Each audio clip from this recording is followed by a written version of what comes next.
কতটা ভাগ্য নিয়ে জন্মালে এরকম একটি পরিস্থিতি হয়, একটি প্রাণীর জীবন রক্ষা হয় এবং এই প্রাণীটির আমি মনে করি তার হায়াতটি অনেক লম্বা নিয়ে জন্মগ্রহণ করেছে। আমি বলছি ডোনাল্ড ট্রাম্প নামে খ্যাত এই মহিষের কথা। কেননা কারণ এই মহিষ এইবার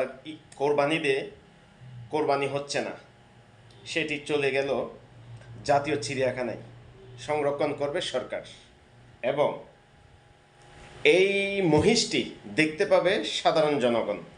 দেখা হবে সেই মহিষের সাথে জাতীয় চিড়িয়াখানার মধ্যে, যে কেউ এসে দেখে আসতে পারেন। এরকম একটা উদ্যোগ নেওয়ার জন্য সরকারকে সাধুবাদ জানাই। বড় একটি দুর্ঘটনা থেকে আমার মনে হয় রক্ষা পেল বাংলাদেশ। কেন জানি না, আমার এটি মনে হয়। সাধুবাদ জানাই যে ব্যক্তি এই সিদ্ধান্তটি নিয়েছেন, ওনাকে ধন্যবাদ জানাই বাংলাদেশকে। ভালো থাকবেন।